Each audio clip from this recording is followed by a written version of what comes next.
굿모닝 YTN 3부 이어갑니다.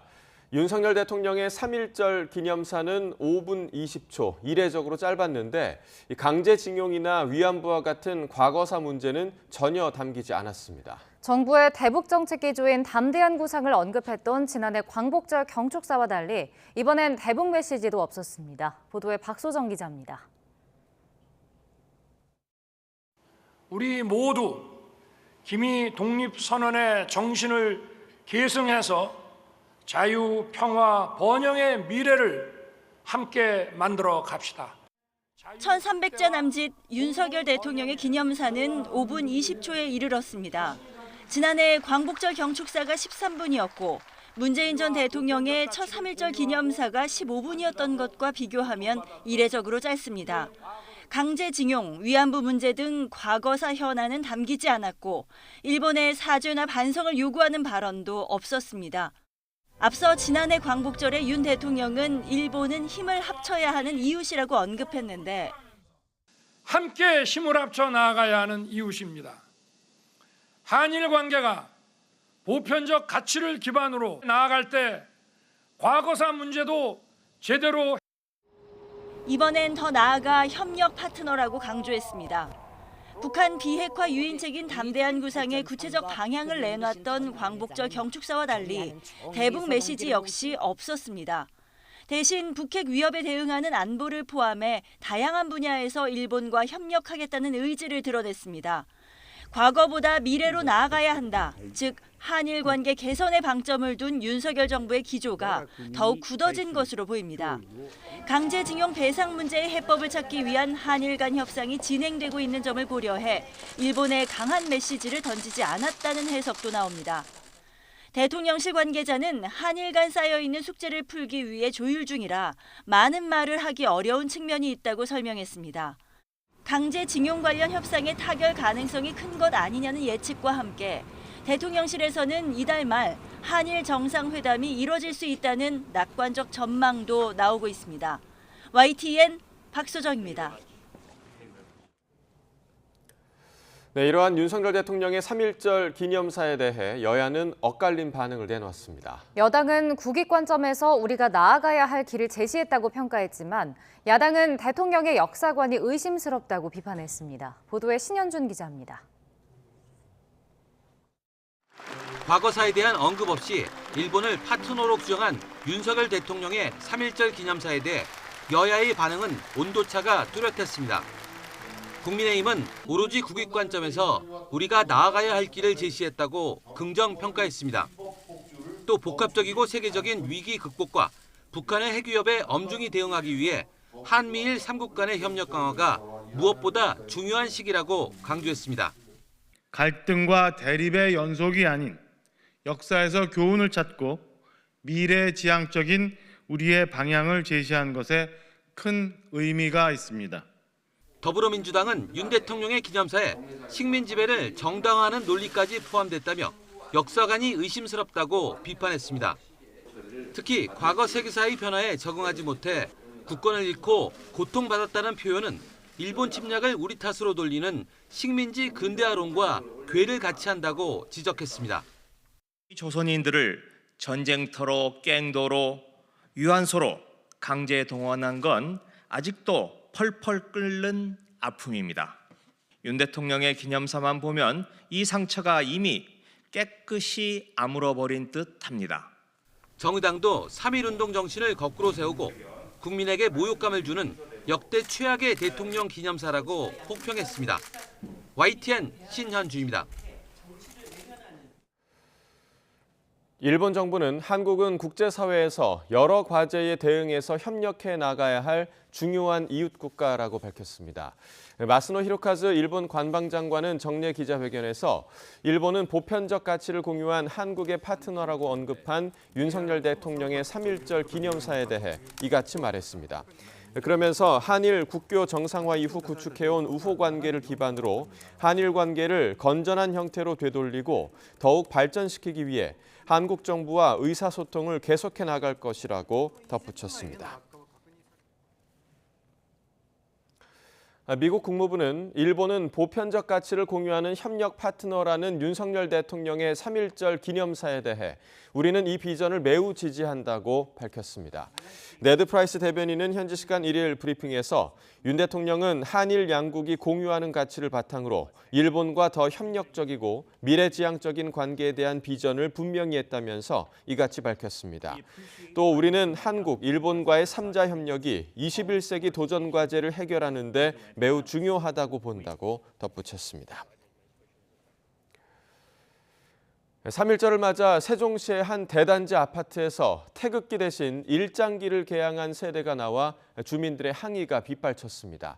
일장기는 늦은 오후가 돼서야 내려졌는데 아파트 주민들은 3.1절에 충격적인 일이 벌어졌다며 분통을 터뜨렸습니다. 이성우 기자가 현장을 다녀왔습니다. 세종시의 한 대규모 아파트 단지입니다. 이 아파트 한 세대의 국기 개양대에 오전부터 일장기가 내걸렸습니다. 3.1절을 맞아 다른 세대의 국기 개양대에는 태극기가 걸렸지만 이 세대만 태극기 대신 일장기를 개양한 겁니다. 이 광경을 지켜본 아파트 주민들은 독립을 위해 헌신한 선열을 기리는 3.1절에 상상하지도 못한 일이 벌어졌다며 분개했습니다. 좀 같은 아파트 단지에서 했던 게 좀 더 황당하셨겠어요. 충격이죠. 뭐 이 세상에 다양한 사람 많다고는 하지만 이거는 이 다양성 범죄에서 좀 벗어난 일이 아닌가 싶네요. 일장기가 내걸렸다는 주민의 신고를 받은 아파트 관리사무소는 해당 가구를 오전에 방문했지만 세대원을 만날 수 없었습니다. 연락 받고 제가 올라갔을 때는 사람이 없었어요. 그리고 두 번째 올라갔을 때는 사람이 있어가지고 저희가 다루는 거 만나고 했더니 시인은 하더라고요. 하지만 일장기를 내려달라는 요구에 대해서는 해당 세대는 반응을 보이지 않았습니다. 대한민국 국기법과 국경일에 관한 법률에 따르면 3.1절과 같은 국경일에 국기를 개양할 수 있지만 외국기 개양을 제한하는 법은 별도로 없습니다. 이에 경찰과 시청 공무원 등이 방문해 일장기를 내려줄 것을 거듭 요구했습니다. 일장기가 내걸렸던 아파트 단지입니다. 오전 내내 일장기가 내걸려 있더니 늦은 오후가 돼서야 일장기가 내려갔습니다. 일장기를 왜 3.1절에 내걸었냐는 취재진의 질문에 해당 세대는 아무런 답변을 하지 않았습니다. 일장기 걸으실 좀 이유가 있으실 것 같아요. 그래가지고 그거 한 말씀만 좀 여쭤보고 싶은데. 독립을 위해 헌신한 순국 선열과 애국 지사들을 기리는 3.1절에 일장기 개양 논란이 벌어져 공분과 비판이 이어졌습니다. YTN 이성우입니다. 3.1절 기념식 행사에서 윤석열 대통령과 민주당 이재명 대표의 짧은 만남이 눈길을 끌었습니다. 대선 이후 두 번째 만남인데 5개월 전 국군의 날 행사 때처럼 대화 없이 악수만 하는 어색한 모습이 재현됐습니다. 보도에 정현우 기자입니다. 3.1절 기념식 행사가 끝나고 윤석열 대통령은 여야 지도부가 서 있는 줄로 발걸음을 옮겼습니다. 인사를 나누던 중에 민주당 이재명 대표와 눈이 마주쳤는데 서로 고개를 숙이며 잠시 손을 맞잡았습니다. 스치는 듯한 짧은 만남에 담소는 없었고 악수만 하는 어색한 모습이 또 재현된 겁니다. 대선 이후 두 사람의 만남은 지난해 10월 국군의 날 행사 이후 5개월 만입니다. 기념식 이후 이 대표는 시민주체 3.1절 장외 행사장으로 자리를 옮겨 윤석열 정부의 대일 외교를 거세게 비난했습니다. 강제징용 피해자에 대한 정부 배상안, 후쿠시마 오염수 방류에 대한 대비책을 거론하며 3.1운동 정신을 훼손하고 있다고 규탄했습니다. 피해자를 보호해야 될 정부가 나서서 돈 필요해, 얼마면 돼, 내가 대신 줄게, 이런 자세를 취하고 있습니다. 여러분, 자주 독립국임을 제대로 선포하고 실행하고 있습니까? 국민의힘은 이재명 대표 거취를 압박하며 맞대응에 나섰습니다. 양심에 따라 정의롭게 투표한 의원들을 색출하는 공포 정치가 시작됐다며 민주당 흔들기에 주력했습니다. 민주당 의원들을 반란표라고 얘기를 하고 색출을 하고 한다는 걸 들었는데 국민들은 반란표라는 표현에 동의하지 않습니다. 그것은 정의로운 정의표고. 3월 임시국회 첫날인 3.1절부터 민주당은 정부의 대일 외교를, 국민의힘은 이재명 대표 체포동의안 표결 결과를 두고 맞붙었습니다. 남은 회기에도 쌍특검을 추진하려는 민주당과 이 대표를 겨냥한 압박을 강화하려는 국민의힘의 대치가 거셀 것으로 보입니다. YTN 정현우입니다. 국민의힘 추천으로 2기 진실화해위원 후보에 올랐다가 국회 표결에서 부결된 이재봉 교수가 인터뷰를 통해 자신의 입장을 밝혔습니다. 이재봉 교수는 YTN과의 인터뷰에서 자신은 알려진 것과 달리 유석춘 교수의 위안부는 매춘 발언이 아닌 표현의 자유를 지지한 것이라고 주장했습니다. 다만 위안부였다고 말하려면 그에 대한 증거를 수집해 국제학회에 보내는 등 검증 과정이 필요하다고 말했습니다. 5.18에 대해선 민주화 운동이 맞는다고 생각한다면서도 세부적인 사건 전개 등에 대해선 학자적 검증이 필요하다고 설명했습니다. 한국형 나사 미국 항공우주국을 목표로 정부가 신설을 추진 중인 우주항공청 특별법이 입법 예고됐습니다. 과학기술정보통신부는 오늘 우주항공청의 설립 근거가 되는 우주항공청의 설치 및 운영에 관한 특별법 제정안을 입법 예고했다고 밝혔습니다. 이 법에는 우주항공청을 우주항공 분야 정책 연구개발 산업 육성 등을 총괄하는 과기부 산하 중앙행정기관으로 설치하고 전문 조직으로 운영하기 위한 원칙 특례 등이 담겼습니다. 미국 상무부가 최근 반도체 생산 보조금 절차를 공개했는데 매우 까다로운 6가지 조건이 붙어 우리 기업들의 비상이 걸렸습니다. 보조금 대상 기업을 선정할 때 군사용 반도체의 안정적 공급 여부 등 미국의 국가안보 이익을 최우선으로 고려하기로 했습니다. 보도에 김상우 기자입니다. But American automobiles couldn't make enough cars because there weren't enough chips. Car prices went up, people got laid off. We can never let that happen again. That's why we came together to pass the Bipartisan Chips and Science Act. 올해 바이든 미 대통령의 국정연설 가운데 반도체 지원법은 미 여야 의원들로부터 기립박수를 받았습니다. 반도체법의 핵심 중에 하나는 반도체 공급 패권을 되찾기 위해 미국의 반도체 공장을 짓는 기업들에게 모두 390억 달러, 약 50조 원을 지원하는 것입니다. Taxpayer money of the American people, public investment in private industry of a size and scale without recent precedent. And the people of America deserve transparency and accountability. 미 상무부는 혈세 지원 기준의 예를 설명하면서 국방부 등 국가안보기관에 반도체를 안정적으로 장기 공급하는 사업을 최우선 지원하겠다고 분명히 했습니다. 그러면서 경제안보 목적과 채용과 환경 등의 규제 준수 여부 등 보조금 심사 6대 기준을 발표했습니다. 내용을 꼼꼼히 들여다보면 우리 기업이 선뜻 받아들이기 어려운 장애물이 산적합니다. 기업이 예상보다 많은 이익을 거둘 경우 수익 일부를 공유하는 것은 물론 향후 보조금을 받는 국가는 앞으로 10년간 중국의 새 시설을 짓거나 기존 시설에 투자를 할 수 없는 이른바 가드레일 조항도 담겼습니다. 특히 6가지의 까다로운 기준을 맞추다 보면 사실상 영업비밀 노출도 배제할 수 없는 상황입니다. There's no free lunch, and I think that's the point of the United States government, which is if we're giving you billions of dollars, we're going to shape or we'll want to shape how you're using those funds. 중국, 러시아 등과의 글로벌 패권 전쟁이 격화하면서 미국은 지난 30년간 미국은 설계, 한국 등은 제조로 굳어진 반도체 산업의 지용도마저 흔들며 반도체 모든 분야의 패권 쟁취에 나서는 양상입니다. YTN 김상호입니다. 북한이 대륙간 탄도미사일을 또 발사한 지 보름 만에 미국이 북한 기관 3곳과 개인 2명에 대한 추가 제재안을 발표했습니다. 이런 가운데 미 하원에서는 종전 선언을 촉구하는 한반도 평화 법안이 제발이 됐습니다. 워싱턴에서 권준기 특파원이 보도합니다. 민주 콩고공화국 수도 한복판에 세워진 독재자 로랑 카빌라의 8m짜리 대형 동상. 이 동상을 세운 콩고 아콘드는 북한 국적의 황길수와 박화성이 세운 회사로 드러났습니다.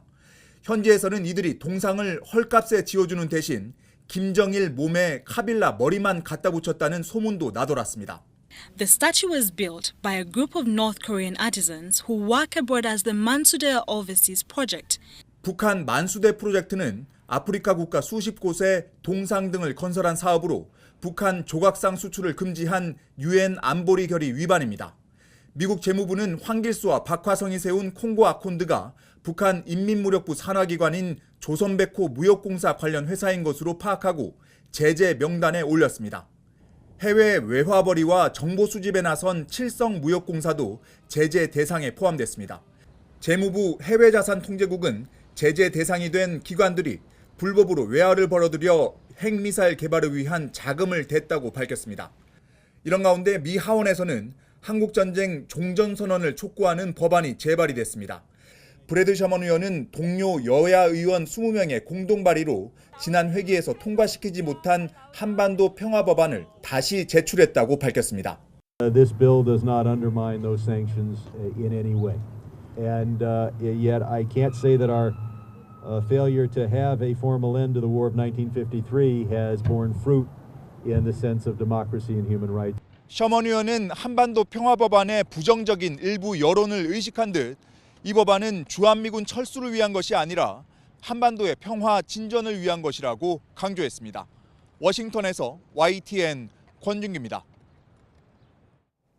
유엔 안전보장이사회가 올해에도 북한 인권 문제를 계속 다룰 수 있게 됐다고 로이터 통신이 보도했습니다. 안보리 이사국인 미국과 알바니아는 현지 시각 지난달 28일 한국을 포함한 59개국과 유럽연합의 지지 서명을 받아 북한 인권 문제를 안보리 의제로 남겨둘 것을 요청하는 내용의 공동서한을 안보리 의장국에 제출했습니다. 서한에 동참한 국가 등은 미국과 알바니아, 유럽연합을 포함해 총 62개국으로 지난해 2배 규모입니다.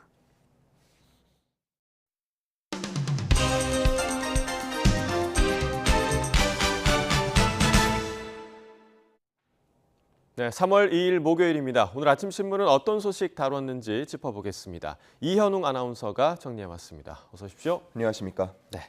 자, 첫 번째 기사 보겠습니다. 자, 어제가 이제 3.1절이었는데 3.1절 관련 기사인 것 같아요. 그런데 왼쪽에는 두 분이 손을 맞잡고 있고 또 오른쪽 사진은 이승만 전 대통령, 김구 선생입니다. 이 두 분이 후손들인가 봐요? 네, 그렇습니다. 손을 꼭 잡고 함께 웃음을 띠고 있는 인물들, 바로 이승만 전 대통령의 며느리 조혜자 여사와 김구 선생의 손자 김진 전 광복회장 직무대행입니다. 이 두 사람은 어제 탑골공원에서 열린 3.1운동 기념식에 참석해서 옆자리에 앉아서 대화를 나누면서 이 행사를 함께 지켜봤습니다. 네, 사실 정치적 라이벌로 불리는 두 분인데 뭔가 좀 화해를 상징하는 그런 분위기 같아요. 네, 그렇습니다. 이 두 사람은 이 자리에서 처음 만났다고 하는데요. 종교와 이념을 떠나서 뭉쳤던 독립운동의 정신을 되새기면 좋겠다. 여야도 우리처럼 화합하는 모습을 국민에게 보여줬으면 좋겠다라고 말을 했습니다. 이 둘의 만남을 주선한 건 독립운동가 우당 이회영 선생의 손자 이종찬 전 국가정보원장인데요. 이 전 원장도 두 사람이 만난 것 자체가 통합의 상징이라면서 두 분의 만남이 계기가 되어서 정치권의 화합으로 이어지면 좋겠다고 말했습니다. 네, 정치권 화합은 바라지 않는 국민들이 있을까 싶기도 한데 지금의 정치권을 보면 아직 좀 갈 길이 먼 건 아닌가라는 생각이 좀 듭니다. 자, 다음 기사 보겠습니다. 자, 이재명판 더글로리, 또 정순신판 더글로리, 비방 현수막 관련 기사네요. 요즘 현수막 보면 정말 좀 눈살 찌푸리게 하는 문구들이 많더라고요. 그렇습니다. 3.1절을 앞두고도 이 국회 앞에는 3.1절 관련 메시지가 아닌 상호 비방 현수막이 이렇게 내걸렸습니다. 서로 정순신판 더글로리다, 이재명판 더글로리다 이렇게 표현한 모습인데 중앙일보는 유독 올해 이렇게 자극적인 내용이 많아진 건 작년 12월부터 시행된 5개 광고물법 개정안 때문이라고 보고 있었습니다. 개정 전까지는 정당 정책이나 정치적 현안에 대해서 현수막을 걸기 위해서는 시도지사의 허가가 필요했지만요. 지금은 통상적인 정당 활동으로 포함되는 정책이나 정치적 현안은 허가나 신고 없이 내걸 수 있게 됐고 또 개수 제한도 사라지면서 이렇게 무분별하게 현수막이 걸리고 있다는 분석이었습니다. 네, 이렇게 정치적인 내용이 담긴 무분별한 현수막, 시민들로 하여금 좀 정치의 환멸을 느끼게 하지 않을까 좀 우려가 되는데 그런데 이런 그 현수막이 안전사고의 원인이 되기도 한다고요? 네, 그렇습니다. 여러 가지 문제를 낳고 있는데요. 한국일보는 그 부분을 지적하고 있었습니다. 인천 남동구 길병원 사거리 주변에는 각 정당에서 붙인 현수막 10여 개가 걸려 있다고 하는데요. 도시 미관을 해치는 건 기본이고 주변 상가 간판을 가리거나 교통 표지판, 이정표, 또 신호등을 가려서 시민들의 불편이 커지고 있다고 합니다. 그리고 지난달에는 한 20대 대학생이 야간에 전동 킥보드를 타다가 낮게 걸려있는 현수막 끈에 목이 걸려서 넘어지는 사고가 발생하기도 했는데요. 위험한 사고가 발생했지만 해당 현수막이 철거된 지 2, 3일 만에 같은 정당 현수막이 같은 자리에 다시 걸렸다고 합니다. 민원이 이어지면서 각 지자체는 대책 마련에 나서는 모습인데요. 지자체에서는 법 개정에 따른 부작용이 지자체 행정력 낭비 등으로 이어지고 있다고 말하고 있었습니다. 네, 여야가 대결 구도를 드러내기보다는 이 현수막 메시지를 통해서 시민들에게 좀 힘을 주는 그런 현수막이 됐으면 좋겠습니다. 다음 기사 보겠습니다. 자, 중앙일보 일면인데요. 이젠 딸 낳고 싶어서 둘째, 셋째 갖는다. 출산과 관련된 기사죠? 네, 그렇습니다. 합계 출산율에 대한 얘기는 아니고요. 출생 성비와 관련한 기사가 실려 있었습니다. 예. 어제 통계청에서 발표한 바에 따르면 작년 출생 아동의 성비가 104.7명으로 나타났다고 하는데요. 다시 풀어서 말하자면 여아 100명이 태어날 때 남아는 104.7명이 태어났다는 겁니다. 1990년에는 116.5명일 정도로 남아 선호 현상이 강했지만 이제는 자연적으로 나타날 수 있는 정상 성비가 계속해서 이어지는 모습이었습니다. 네, 우리 때는 이제 아들을 낳기 위해서 자녀를 여럿 낳는 분들이 굉장히 좀 많았었는데 이제는 좀 정반대가 된 거죠? 네, 그렇습니다. 남아 선호의 지표라고 할 수 있는 셋째아 성비를 보면요. 1990년에는 189.9명까지 올라갔지만 작년에는 105.4명까지 떨어져서 역시나 셋째아에서도 정상 성비가 나타나고 있었습니다. 특히나 남아 선호 사상이 강했던 대구나 경북 지역의 변화는 더 극적으로 나타났는데요. 1990년 셋째아 성비가 무려 392.2명에 달했던 대구는 2021년에는 107.2명까지 뚝 떨어졌습니다. 또 인천의 경우는 셋째아 성비가 89.9명으로 여아가 남아보다 더 많이 태어나기도 했는데요. 이렇게 여아 선호 현상이 나타나는 이유를 기사에서는 두 가지로 분석하고 있었습니다. 하나는 부양의 가치가 경제적인 면에서 정서적 면으로 옮겨갔다는 점, 또 두 번째는 고령이 되어서 돌봄이 필요할 때 딸이 더 잘 돌보기 때문이라고 봤습니다. 한 요양원 원장의 이야기를 들어보면 이를 알 수 있는데요. 면회 오는 자녀의 80%는 딸이라면서 딸은 면회 시간 30분을 모두 채우고 돌아가지만 아들은 그보다 일찍 돌아가는 게 대다수다라고 말하고 있었습니다. 네. 아들들이 좀 잘해야겠네요. 네. 저도 딸 키우는 입장이지만 요즘은 딸을 낳으면 정말 부럽다 이런 얘기 굉장히 많이 듣거든요. 남아 선호 사상 그야말로 좀 옛말이 된 것 같습니다. 자, 다음 기사 보겠습니다. 자, 쇼폰 보다가 밤새우는 대학생들 중독이 되는 경우들도 굉장히 많나 봐요. 네, 그렇습니다. 이제 곧 개강을 하게 될 텐데 방학 동안 쇼폼에 빠져 있던 학생들은 생활 패턴이 무너져서 아침에 일어나지 못할까 봐 걱정인 경우가 많다고 합니다. 작년에 한 조사에 따르면 1996년생부터 2007년생까지 이른바 G세대의 81.2%가 쇼폼을 경험해봤고 이들의 평균 시청 시간은 평일에는 75.8분, 주말에는 96.2분으로 나타났습니다. 자, 쇼폼을 우리가 보통 1분 이내 짧은 영상이라고 하잖아요. 그런데 1시간 반 정도를 이용한다고 하면 영상을 정말 엄청 많이 보는 거네요. 그렇습니다. 그냥 산술적으로만 따져도 96개 정도를 보게 되는 건데 이 쇼폼 영상을 하나 보게 되면 더 큰 자극을 찾아서 또 다른 영상을 보게 된다면서 쉽게 중독에 빠질 수 있다고 전문가들은 경고했습니다. 또 이런 짧은 영상만 반복해서 보게 되면 주의력이 떨어지고 점점 더 지루함을 견디지 못하게 되면서 일상생활이 어려워지는 경우도 나타날 수 있다고 했습니다. 하지만 쇼폼 자체가 유해하다고 볼 수는 없다는 입장인데요. 하루에 30분만 보겠다는 등 스스로의 원칙을 세우고 절제를 한다면 일상을 지루하지 않게 보내면서도 트렌드도 빠르게 파악할 수 있는 긍정적인 효과를 누릴 수 있다고 말했습니다. 네, 재미로 보는 건 좋지만 이게 습관이 되거나 또 중독이 되어서는 안 되겠습니다. 자, 다음 기사 보겠습니다.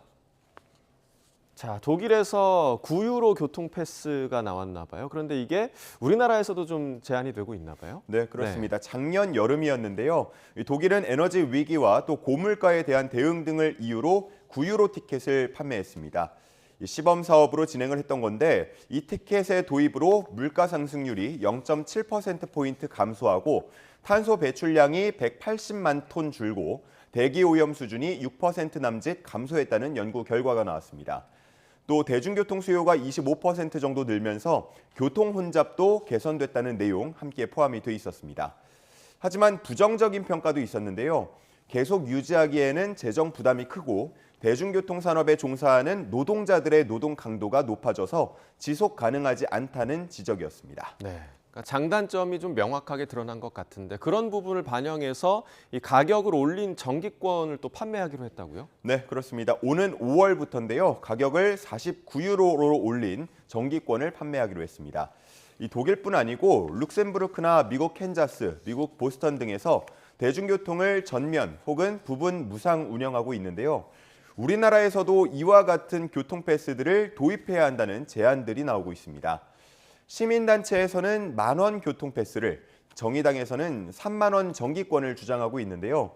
이를 도입하게 되면 소득 불평등 해소에 도움이 되고 기후 위기에 대응할 수 있게 된다고 말하고 있습니다.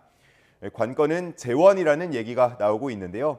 과연 우리나라에서도 이러한 대중교통 정기권이 도입될 수 있을지 주목됩니다. 네, 고물가 상황에서 시민들 입장에서는 이제 교통비가 줄 것 같아서 참 좋을 것 같은데 말씀해주신 이 재원의 부분에 대해서는 논의가 필요할 것 같습니다. 굿모닝 브리핑 이현웅 아나운서와 함께했습니다. 고맙습니다. 감사합니다.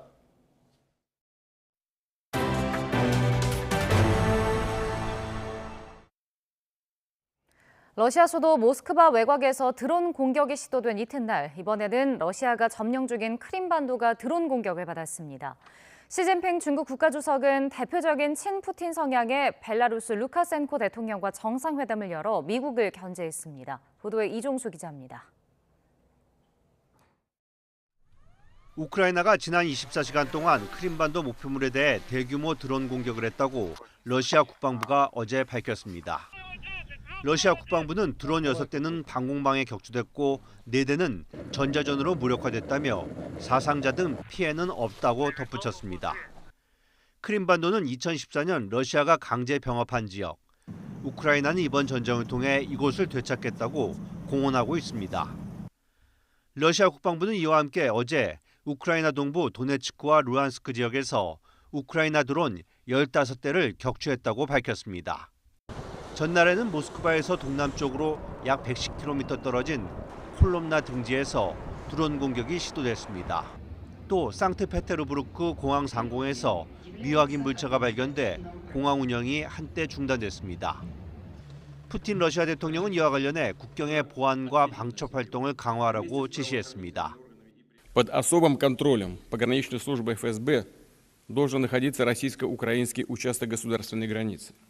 Сейчас там развернута группировка, в которую входят подразделения пограничных органов. 이런 가운데 시진핑 중국 국가주석은 우크라이나전에서 푸틴과 동맹을 자처한 벨라루스의 알렉산드르 루카센코 대통령과 정상회담을 열고 우위를 과시했습니다. 老朋友相见啊，感到十分高兴。上一次见面是去年9月份，在萨马尔罕，也进行了很好的交流。 Уважаемый председатель, дорогой друг белорусского народа. 시 주석은 리틀 푸틴 루카센코 대통령과 회담에서 냉전적 사고와 세계 경제의 정치화 도구화를 중단하라며 미국을 견제했습니다. 중국은 또 이번 회담 결과 발표문에서 시 주석이 전쟁 당사국 러시아나 우크라이나 한쪽을 편드는 내용은 없었다며 중재자 입장을 부각하려 애썼습니다. YTN 이종수입니다. 지난해 우크라이나를 침공한 푸틴 대통령은 이른바 특수작전이 이렇게까지 오래갈 것이라고는 전혀 예상하지 못했습니다. 미국 CNN 등은 우크라이나 전황을 바꾼 주요 무기를 손꼽았습니다. 보도에 임수근 기자입니다. 전쟁 초기 러시아 기갑부대는 며칠 내로 우크라이나 키이우로 진격할 것으로 믿었습니다. 그러나 이들을 막아세운 건 미국이 지원한 대전차 미사일 제블린이었습니다. 한 명으로도 운영이 가능한 제블린은 수직으로 낙하하며 전차 포탑을 타격했습니다.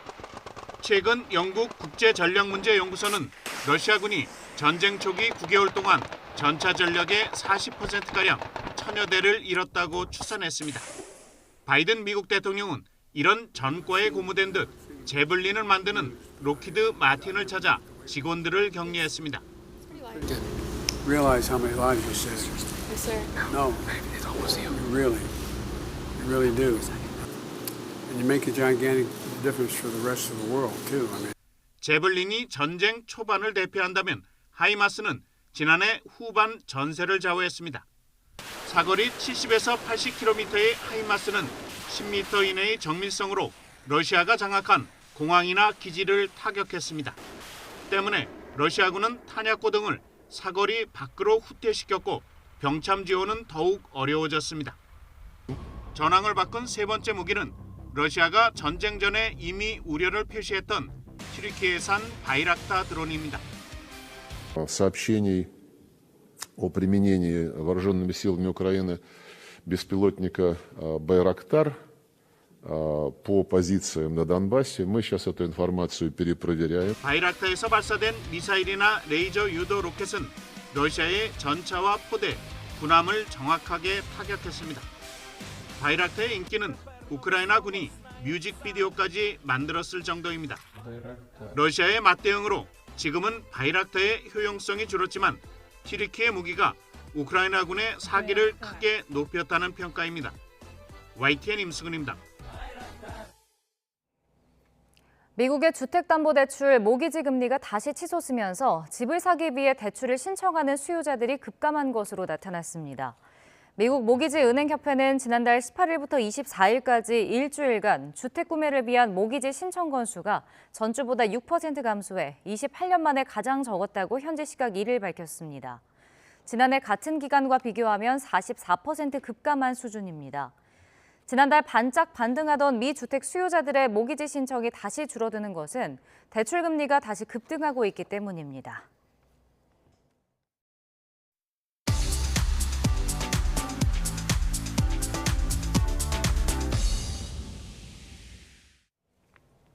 네, 경제 소식을 빠르고 친절하게 전달해 드립니다. 오늘 굿모닝 경제는 한영대학교 경제금융대학 이정환 교수와 함께하겠습니다. 어서 오세요. 어서 오십시오.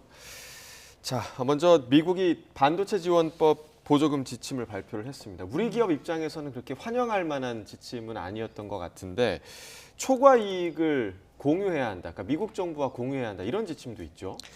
예, 맞습니다. 일단 반도체 보조금 지침이란 것은 보조금 사용에 대한 것이고요. 예. 이제 미국이 아무래도 경제 안보에 대해 신경을 쓰고 경제 안보 중에 핵심은 반도체 기술이기 때문에 반도체 산업을 자국 내 육성하고자 이제 투자나 설비 투자나 R&D에 대해서 보조금을 주겠다라는 정책이라고 보실 수 있을 것 같습니다. 설비 투자에만 50조 이상 아마 투자가 될 것이라고 해서 아마 이제 보조금 정책 중에 굉장히 큰 보조금 정책이고 아까 뭐 뉴스에 나왔지만 바이든 대통령이 굉장히 강조하는 정책이라고 보시면 될 것 같고요. 근데 이제 이게 어떤 정책이냐면 결국은 보조금을 받으면 일부 초과 수익이 나면 환수해야 된다라는 그런 입장이 강조됐거든요. 흔히 말하는 보조금에 대한 공공성에 대한 역할을 굉장히 강조했다라고 보시면 될 것 같습니다. 그다음에 일단 배당하고 자사주 매입에선 보조금 사용 금지인데 이건 사실은 당연한 얘기고요. 왜냐하면 투자라고 준 돈을 흔히 말하는 투자자들에게 다시 돌려줘 버리는 그러니까 정부의 돈을 투자자들한테 돌려주는 이런 일은 없어야 되니까 이런 것을 막아야 된다는 이야기가 있고요. 그다음에 보육시설, 그러니까 이런 지원금을 받으면 보육시설이라든지 흔히 말하는 ESG 영역에서 사회 영역이죠. 고용이라든지 이런 것들에 대해서 좀 투자를 해라라는 큰 틀에서 정책이 나왔다라고 보시면 될 것 같습니다. 근데 한국 기업에서 아까 말씀드린 것은 이제 말씀해 주신 대로 가장 문제가 되는 것은 이 초과 이익을 일부 환수해 나가겠다라는 이야기고요. 근데 이제 뭐 비율로 이게 주식처럼 비율로 환수해 나가겠다는 이야기는 아니고 일부 보조금에 대해서 적정 비율만큼 수익이 난 부분에 대해서 환수해 나가겠다. 일종의 수익률은 적어들긴 하지만 흔히 말하는 주식 형태로 몇 % 가져가겠다 이런 이야기는 아니다라고 보시면 될 것 같습니다. 네. 근데 지금 뭐 지난달 우리나라 반도체 수출이 이미 반토막이 됐는데 뭐 인플레이션 감축법에 이어서 우리 기업들의 피해가 좀 더 많이 커지는 것 아닌가요? 사실 제가 말씀 안 드린 부분 중에 핵심 사항이 하나가 있는데 이 보조금을 받으면 중국 등 흔히 말하는 미국의 경제 안보에 위험한 국가들에는 투자를 할 수 없습니다. 사실 삼성하고 SK 하이닉스는 중국에 공장을 세웠고요. 단기간에는 지금 중국 공장 라인 증설한다는 이야기는 없지만 이 규제 자체가 10년이다 보니까 아무래도 10년 동안 증설을 할지 안 할지는 지금 결정하기 굉장히 민감한 이슈거든요.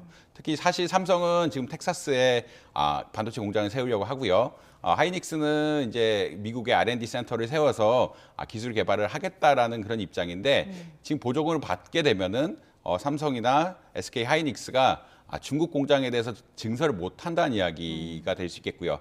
사실 이제 중국이 아무래도 우리나라 반도체 수입, 그러니까 반도체 수출에 있어서 가장 중요한 국가라고 말씀드릴 수 있겠고, 중국 경기가 위축되다 보니까 사실 반도체 가격 역시 떨어지면서 흔히 말하는 무역 적자도 발생하고 이런 여러 가지 부정적인 효과가 나타나는데, 크게 봤을 때는 좋은 뉴스는 아니죠. 아까 일단은 초과이익 한수도 문제지만 뭐 한국 기업 입장에서는 중국에 투자를 못한다라는 큰 리스크가 있기 때문에 이게 보조금을 받아야 되는지 말아야 되는지, 보조금 금액 자체는 크지만 이걸 받고 해야 되는지 말아야 되는지 흔히 말하는 경영 의사결정을 해야 된다라고 보시면 될 것 같습니다. 예. 자, 우리나라 부동산 얘기도 좀 해보겠습니다. 3월부터 이제 청약제도가 개편이 됐습니다. 그러니까 기존 주택 보유자들에 대한 규제가 이제 거의 풀렸다, 이렇게 보면 되는 거겠죠. 구체적으로 좀 어떤 내용이 있었나요? 사실 뭐 최근 뉴스에 많이 나오는 것이 미분양 관련 뉴스죠. 예. 미분양 관련 뉴스가 왜 중요하냐면 결국은 미분양이 안 된다 그러면 일단 주택 시장의 주택 가격의 하락, 급락이 우려가 되는 게 하나가 있고요. 그다음에 미분양이 된다 그러면 이미 이 건설을 위해서 투자했던 어떤 기업들이라든지 흔히 말하는 작년 레고랜드 사태처럼 신용 보강을 했던 여러 금융사들이 있는데 이 자본을 댔던 사람들이 돈을 못 돌려받게 됩니다. 예. 이런 것에 따라서 미분양을 좀 낮춰야 된다. 지금 미분양 제가 알기로는 아파트 미분양이 한 7만 건이 넘어가가지고 뭐 7만 5천 건에 이른다라고 이야기했는데 이게 10만 건 넘어간다면 위험하다라고 보는 분들도 많거든요. 예. 이런 것을 좀 억제하고자. 미분양 없애려면 분양률이 올라가야 되는데 이런 분양률이 좀 올라가고자 청약을 조금 쉽게 했다라고 아마 보시면 될 것 같고요. 그래서 기존에는 사실은 1주택자가 청약을 하게 되면 2년 안에 집을 팔아야 됐습니다. 자기 집을 팔아야 되는데 이런 조건을 없앴다라고 보시면 될 것 같고 흔히 말하는 무순위 청약이라고 이야기하는데 청약 통장 없이 이제 남는 주택들에 대해서 사실은 이전까지는 뭐 거주지 근처에만 살 수 있었다라고 이야기할 수 있었는데 지금은 아무데나 그러니까 사실 뭐 사고 싶으면 어느 지역에서나 와도 살 수 있게끔 하는 이런 제도 계약을 했다. 그다음에 특별 공급 같은 것도 좀 원활하게 하면서 분양 같은 것들 조금 낮게 좀 시장을 활성화시키겠다라는 이런 큰 목적하에서 정책 기획됐다라고 보시면 될 것 같습니다. 네. 또 주택담보대출 규제도 풀리는데 규제 지역 내 주담대 한도인 6억 원 기준이 사라지게 되잖아요. 이번 규제 완화로 그럼 부동산 시장이 좀 살아날 수 있을 것으로 보시나요? 사실은 조금 쉽지 않다라고 보시면 될 것 같고요. 일단은 미분양 건수가 너무 많다. 미분양 건수가 7만 5천 건 정도 되면서 굉장히 많고 미분양 숫자도 굉장히 빨리 늘어나고 있다라는 게 또 지적이 많이 되고 있거든요. 뭐 한 달에 10%씩 늘어난다 이런 여러 가지 의견들이 나오면서 미분양이 10만 되는 것도 금방이 되는 것이 아니냐, 10만 채가 미분양 되는 것도 금방이 되는 것이 아니냐라는 이런 여러 가지 논의가 나오고 있습니다. 특히 작년이라든지 재작년 인플레이션이 오면서 결국은 아파트 공급 가격이 꽤나 상승했거든요. 뭐 이제 분양가 이제 신규 분양하는 아파트들의 분양 가격들이 굉장히 올라가면서 어떻게 보면은 집을 사려는 사람들이 굳이 이 가격을 내고 분양을 받아야 되느냐에 대한 근본적인 의문들이 겹치면서 사실은 이게 흔히 미분양이 쉽게 꺼지지는 않을 것이다라고 보는 게 뭐 여러 학자들의 의견이고요. 특히 이제 금리가 결국은 떨어지고 이제 그래야만 사실은 사람들의 투자 의욕도 생기고 부동산 가격이 좀 안정되지 않을까. 그러니까 흔히 말하는 경착륙 시나리오로 가지 않고 뭐 연착륙이라든지 지금 안정 상태로 유지하지 않을까라고 보고 있습니다. 네, 방금 뭐 금리 얘기를 해주셨지만 이제 워낙에 금리가 많이 올라가 있으니까 작년에도 보면 지난해 하반기에 금리 인하를 요구하는, 그러니까 내 신용도가 어느 정도 좋으니 금리를 인하를 해줘라라고 이제 요청하는 금리 인하 요구권 신청 건수가 급증했다고 하거든요. 근데 NH농협의 수용률이 좀 가장 높았네요. 뭐 사실은 수용률이란 것은 뭐 우리가 정확하게 데이터를 판단할 수는 없는 것이라 뭐 특정은행이 잘해준다, 특정은행이 못해준다라고 말하기는 조금 어려운 상황이긴 하고요. 그렇지만 일단 NH가 조금 많이 해줬다는 70%가량 됐다라고 이야기하는데 비교적 확률이 높다라고는 보실 수 있을 것 같습니다. 일단 이 금리 인하 요구권은 어떤 것이냐면은 결국 개인이 소득이 올라간다든지 뭐 자산이 여러 이유에서 늘어난다든지 아니면 승진을 한다든지 이렇게 되면은 사실 신용 점수가 올라가야죠. 근데 자기가 보통 본인이 이렇게 계약할 때는 신용 점수가 올라가기 전이니까 너무 높은 금리를 내가 내고 있는 것이 아니냐. 그래서 은행에 요청을 해서 금리를 낮춰달라는 이런 결국 인하 요구권이고요. 사실 이제 2월달 초에 금융위원회에서 이런 것을 지적을 많이 했습니다. 왜냐하면 이게 실효성이 너무 떨어진다. 사실 신용점수가 어떻게 바뀌는지 확인도 안 되고 이것들이 은행에서 먼저 고지를 해줘서 선제적으로 운영이 돼야 되는 것들이 아니냐. 그다음에 은행 간 이런 어떤 공시, 그러니까 어느 은행은 뭐 이런 인하권을 많이 해주고 규모도 크고 이런 것들에 대한 공시제도 개선을 많이 해야 됐다라고 이야기하고 있어서 실효성을 개선하는 정책 여러 가지 내놨거든요.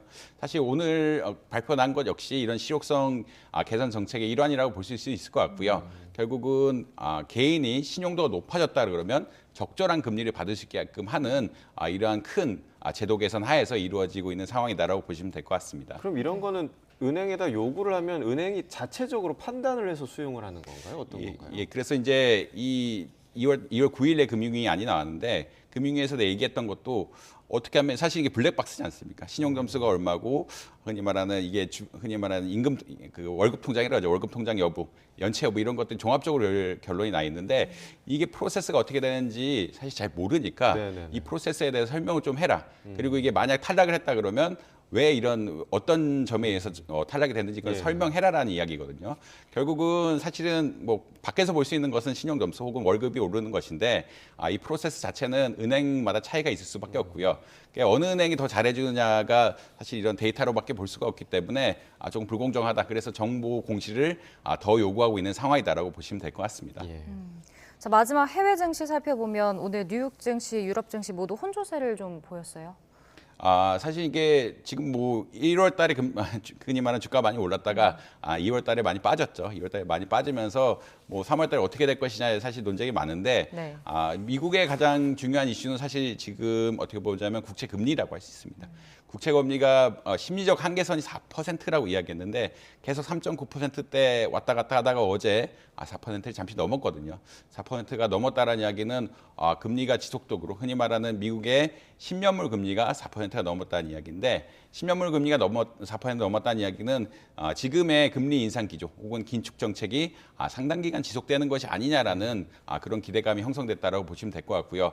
사실 주가가 가장 많이 빠졌을 때가 한 10월쯤 되는데 그때 10년물 금리가 한 4.3%까지 올라갔거든요. 근데 다시 이제 인플레이션이 꺾일 것이다. 미국의 통화 긴축 정책이 조금 완화될 것이다. 이런 기대감이 형성되면서 금리가 계속 내려갔는데 다시 반등을 시작하면서 주식시장에 조금 부정적인 영향이 조금 있다라고 아마 보시면 될 것 같습니다. 근데 다우는 조금 더 보합세를 보였는데 사실은 다우가 지난 12월보다 지금 다우존스 지수가 더 내려가 있거든요. 2월 달에 뭐 4% 이상 하락하면서 지나치게 빠진 것이 아니냐라는 의견들이 반영되면서 약간은 강보합 조금 올라가는 상황이고요. 그다음에 나스닥이라든지 S&P 500은 이런 금리들의 영향을 받아서 결국은 조금 하락한 것이 아니냐라고 보시면 될 것 같습니다. 네, 오늘 여기까지 듣겠습니다. 한양대학교 이정환 교수와 경제 이야기 나눠봤습니다. 고맙습니다.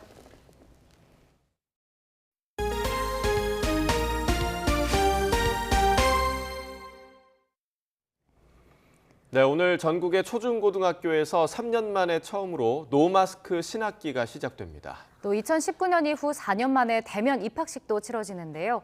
개학 이후 확진자 수가 다소 늘어날 것으로 보이는 가운데 코로나19 방역이 다시 한번 시험대에 올랐습니다. 화면 함께 보겠습니다. 네, 학교나 유치원에서 마스크 착용은 자율적으로 하면 됩니다. 발열 검사나 급식 칸막이 설치 의무도 사라졌습니다. 다만 학교별로 감염 상황을 고려해서 방역 지침을 자율적으로 하는 것이 교육부의 방침입니다. 하지만 대중교통을 이용할 때와 마찬가지로 통학버스나 학원버스 등을 이용할 때는 마스크를 꼭 착용해야 합니다. 교육부는 오늘부터 2주간 학교 방역 특별지원 기간을 운영하는데요. 방역 전담 인력을 지원해 학교 부담을 덜 예정입니다. 또 교실 환기는 1일 3회 이상, 1회 10분 이상씩 해야 하고 책상 등 접촉이 잦은 물건은 1일 1회 이상 소독하도록 했습니다. 방역당국은 영유아와 소아 청소년 백신 접종률이 낮은 가운데 신학기 직후 코로나19 추이에 촉각을 곤두세우고 있는데요. 직접 들어보겠습니다. 실내 마스크 착용 의무 조정 이후에 맞게 되는 첫 학기이기 때문에 기대감도 있지만 경계심도 드는 것이 사실입니다. 이제까지 유행 상황을 되짚어 봤을 때 새 학기가 시작되는 3월 초부터 4월까지는 확진자가 다소 늘어나는 경향이 있었습니다. 그렇지만 실내 환기와 손 씻기 등 생활 방역 수칙을 잘 지켜주시고 의심 증상이 있다면 대면 접촉을 삼가고 신속한 검사와 적절한 치료를 받으면은 중증으로 진행되지 않고 코로나 감염을 이겨낼 수 있을 것으로 보고 있습니다. 새 학년이 시작될 때마다 우리 아이들이 학교에서 잘 지낼 수 있을지 걱정되곤 하는데요. 실제로 새 학기는 학교 폭력이 가장 많이 발생하는 시기라고 합니다. 정부가 이달 말 학교 폭력 대책을 내놓기로 했는데 어떻게 달라지고 또 대처 방안은 무엇인지 김연아 기자가 전해드립니다. 코로나19 이후 주춤했던 학교 폭력은 대면 수업 재개 이후 다시 증가하고 있습니다. 최근엔 언어 폭력과 성폭력, 사이버 폭력이 늘었는데 사이버 폭력은 피해 양상이 광범위하게 나타나고 있습니다. 사이버상의 폭력인데 이게 언어 폭력으로 체크했다가 어느 순간 금품갈치가 사이버상으로 이제 되어 계좌이체가 되고. 학교 폭력이 가장 많이 발생하는 건 의외로 초등학생 때로 코로나19 사태로 접촉이 줄면서 또래 간 갈등 해결 능력이 크게 떨어져 우려를 키우고 있습니다. 중고생은 사이버나 성폭력 등 피해 강도가 커지는데 피해 사실을 알리지 않는 비율이 높아서 아이의 태도를 주의 깊게 살필 필요가 있습니다. 올해부터는 학교폭력 지침이 바뀌면서 학교폭력 대책심의위 개최 요청 직후 긴급 구제나 가해자 긴급 선도 조치도 가능해집니다.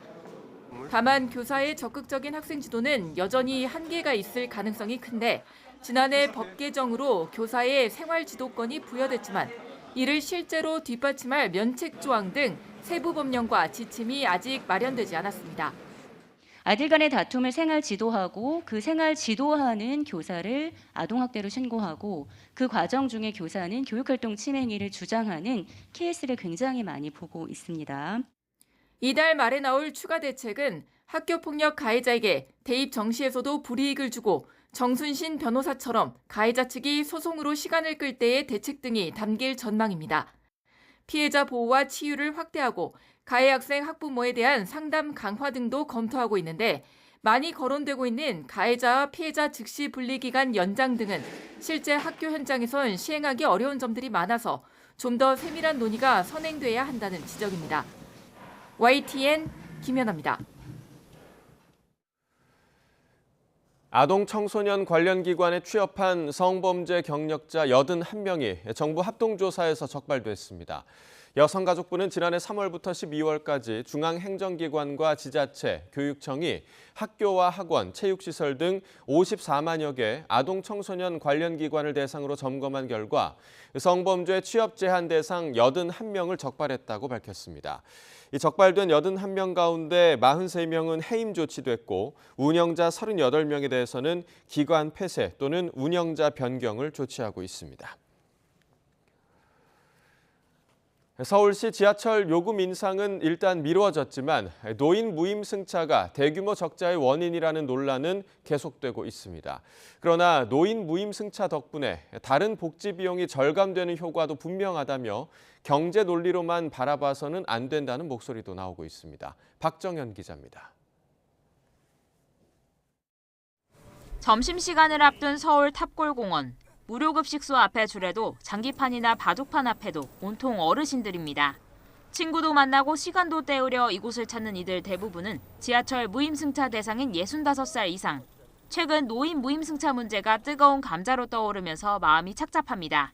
무임승차가 안 되면 집에서 있고 그냥 나갈 때도 없고 노인네들 어디 갈 때 있어. 그냥 집에서 있다가 아주 힘들지 노인네들 사는 게. 많이 더 활동을 하게 돼요. 가령 이 종로상가 같은 데는 노인들이 많이 모이는 곳인데 요금을 부과한다면은 그도 부담스러워서 아마 출입을 자제하지 않을까라는. 서울시는 만성적인 적자를 더는 감당할 수 없다며 대중교통 요금 인상을 추진한다는 입장입니다. 그러면서 매년 1조 원에 달하는 서울교통공사의 단기 순손실 가운데 무임승차에 따른 손실이 30%를 차지한다고 지목했습니다. 하지만 일각에서는 노년층의 무임승차를 지하철 운영 적자의 핵심 원인으로는 볼 수 없다고 반박합니다. 국토교통부는 보고서에서 지하철 무임수송이 매년 증가하고 있지만 운송 횟수나 열차 편성수는 변함이 없다고 지적했습니다. 또 사람이 타든 안 타든 열차는 운행하기 때문에 노인들이 요금을 내지 않고 탑승한다고 해서 실질적 비용이 상승하진 않는다고 판단했습니다. 무엇보다 노인들의 대중교통 이용을 단순히 손익의 문제로만 따지면 안 된다는 목소리도 있습니다. 교통연구원은 무임승차로 노인의 이동권이 보장되면 노인의 경제활동이나 사회활동이 유지될 수 있고 복지 비용도 절감된다고 평가했습니다. 이에 따라 무임승차에 따른 사회적 편익이 연간 3천억 원에 이른다고 추산했습니다. 사람들을 만날 수 있고 사람들과 대화를 나눌 수 있는 그런 수단을 제공해 줄 수 있다는 거잖아요. 그거는 이제 돈의 논리는 아니라고 볼 수 있는 거고. 지난 2020년 한국의 노인 빈곤율은 38.9%, OECD 평균의 3배에 가깝습니다.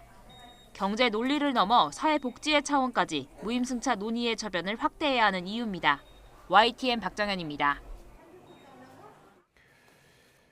멸종 위기에 처한 천연기념물 뿔쇠오리를 위협한다는 지적을 받은 마라도 길고양이 반출을 위한 작업이 본격적으로 시작됐습니다. 어제 서귀포시 대정읍 운진항에서 바지선을 타고 마라도에 도착한 제주도 세계유산본부 관계자와 동물보호단체는 궂은 날씨 속에서 길고양이 구조 작업을 벌였습니다. 제주도 세계유산본부는 마라도 내 서식 중인 길고양이가 60-70마리 정도로 추정하고 가급적 사람의 손길을 타지 않은 40마리가량을 반출하고 나머지는 마라도 주민들에게 입양을 시킬 방침입니다. 기상이 좋으면 오늘 오전 바지선으로 제주 본섬으로 길고양이를 이송한 뒤 건강 상태 확인 등의 절차를 거쳐 제주시 조천읍 세계유산본부 인근에 별도로 마련한 시설에서 보호할 예정입니다. 어제 오전 경북 예천군에서 산림 37만 제곱미터를 태우고 18시간 만에 잡혔던 산불이 밤사이에 다시 살아났습니다. 산림청과 소방은 어젯밤 9시 20분쯤 경북 예천군 풍양면 야산에서 다시 불이 났다는 신고를 받고 인력 10여 명을 투입해 불길을 잡았습니다. 다행히 민가로 번지진 않았지만 날이 어둡고 경사가 심해 진화가 쉽지 않았습니다. 산림청은 어제 오전 불길을 잡고 숨은 불씨를 제거했지만 밤에 바람이 강하게 불면서 구분응선에서 불이 다시 살아났다며 헬기 3대를 추가로 투입해 잔불을 끄고 있다고 밝혔습니다. 어제 오후 6시 10분쯤 서울 가산동에 있는 전기차 개조업체에서 불이 났습니다. 휴일에 사무실이 비어 있어 다친 사람은 없었지만 전기차 배터리 부품이 탔습니다. 소방 관계자는 배터리가 과열돼 불이 난 것 같다며 업체가 아파트형 공장에 입주해 있어 자칫 큰 불로 번질 위험이 있었지만 스프링클러가 제때 작동해 30분 만에 끌 수 있었다고 밝혔습니다. 어제 저녁 8시 반쯤 전북 무주군 안성면에 있는 1층짜리 단독주택에서 화재가 났습니다. 이 불로 50대 주민 A씨가 팔과 얼굴에 2도 화상을 입었습니다. 어제 오후 1시 40분쯤 경기 광주시 초월읍에 있는 한 건설자재 업체 야적장에서 불이 났습니다. 다치거나 대피한 사람은 없었지만 건설자재가 많아 완전히 불을 끄는데 1시간 반 정도가 걸렸습니다. 그리스에서 여객열차와 화물열차가 충돌해 최소 40명이 사망하고 85명이 다쳤습니다. 로이터 통신 등에 따르면 현지 시각 지난달 28일 자정 무렵 그리스 중부 테살리아주 라리사 인근에서 여객열차와 화물열차가 충돌해 일부 차량이 탈선하거나 불이 붙었습니다. 여객열차는 아테네에서 출발해 북부 도시 테살로니키를 향하고 있었으며 승객 약 350명과 승무원 약 20명이 타고 있었던 것으로 전해졌습니다. 그리스 중부에서 발생한 기차 충돌 사고로 현재까지 확인되거나 접수된 한국인 피해는 없다고 외교부 당국자가 밝혔습니다. 외교부 사고 발생 이후 현지 공관을 통해 한국인 피해자가 있는지 외교부가 확인 작업을 벌이고 있습니다. 그리스 당국도 외국인 사상자가 발생했는지를 파악하고 있습니다. 남미 아마존 정글에서 실종된 것으로 알려진 30대 남성이 31일 만에 가족 품으로 돌아왔는데 벌레와 곤충으로 연명하며 버텼다고 말했습니다. 볼리비아 언론에 따르면 지난 1월 25일 친구와 함께 볼리비아 북부 아마존 정글에 사냥에 나섰다가 행방이 묘연해졌던 30살 조나단 아코스타 씨가 한 달여 만에 발견됐습니다. 아코스타 씨는 울창한 나무들 사이에서 길을 잃은 채 동료를 찾기 위해 애썼지만 소용이 없었다면서 허기를 벌레와 곤충을 먹으며 버텼다고 말했습니다. 미국 전지훈련을 마친 WBC 대표팀이 대체 항공편을 이용하는 우여곡절 끝에 전원 무사 귀국했습니다. 애초 어제 새벽 귀국 예정이었던 이강철 감독과 이정우, 김광현 등 선수단 22명은 미국 국내선 비행기 결함으로 버스로 LA까지 이동한 뒤 급하게 대체 항공편을 마련해 반나절 늦게 귀국했습니다. 소속팀 샌디에이고 스프링 캠프에서 몸 만들기를 해온 김하정도 대표팀과 같은 비행기를 타고 귀국해 오늘부터 대표팀 마무리 훈련에 합류합니다. 이강철 감독과 선수들의 귀국 소감을 들어보겠습니다. 하석이는 뭐 우연찮게 같이 옆에 타고 하면서 여러 가지 이야기했는데 타순도 어떻게 쓸까도 서로 이야기해보고 에드먼에 대해서 좀 많이 물어봤어요. 그래서 자기보다 훨씬 좋은 선수라고 이야기하더라고요. 근데 일단 뭐 긍정적으로 생각하기로 했습니다. 마음은 다 똑같을 것 같아요. 매 경기 최선을 다해서 이기는 경기 해야 된다고 생각을 하고 또 그렇게 준비를 하고 지금 한국에 또 왔고요. 당연히 미국까지는 가야 된다고 생각하고 있습니다. 실전 감각을 좀 빨리 끌어올려야 될 것 같습니다. 그리고 또 날씨가 너무 안 좋았어가지고 지금까지 애리조나 갔던 것 중에서 제일 날씨가 안 좋아서 고척돔에서 훈련하는 게 좀 더 나을 수도 있다 생각해서 고척에서 훈련하는 동안 또 열심히 잘 끌어올리겠습니다. 3월의 첫 출근길인 오늘은 볼에 닿는 공기가 다시 차가워졌습니다. 밤사이 찬 공기가 밀려오며 반짝 꽃샘추위가 찾아왔기 때문인데요. 현재 서울 기온은 영하 1.3도로 어제 같은 시각보다는 무려 7도가량이 낮은 상태고요. 찬바람 때문에 체감 온도는 영하 3도 선에 머물고 있습니다. 오늘 나오실 때는 따뜻한 옷차림으로 보온에 신경 써주셔야겠습니다. 오늘은 전국적으로 맑은 하늘이 함께하겠습니다. 다만 대기의 건조함은 점점 더 심해지겠는데요. 현재 강원 동해안에는 건조경보가, 그 밖에 내륙 곳곳에는 건조주의보가 발효 중이고 오늘 낮까지 전국적으로 초속 15m가 넘는 강한 바람이 불겠습니다. 불씨 관리 철저히 해주셔야겠습니다.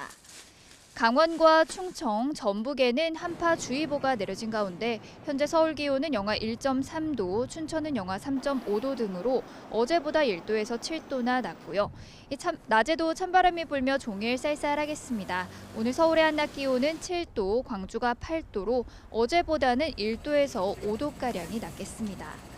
반짝 추위는 내일 낮부터 누그러지겠고요. 당분간은 대체로 맑은 날씨 속에 날씨는 점점 더 온화해질 전망입니다. 겨울에서 봄으로 넘어가는 요즘 같은 환절기에는 기온 변화가 무척이나 극심한데요. 면역력이 떨어지기 쉬운 만큼 건강 관리도 잘해주셔야겠습니다. 지금까지 YTN 신미림입니다. 네, 이상으로 목요일 굿모닝 YTN 마칩니다. 잠시 후 뉴스라이더가 방송됩니다. 시청해주신 여러분 고맙습니다.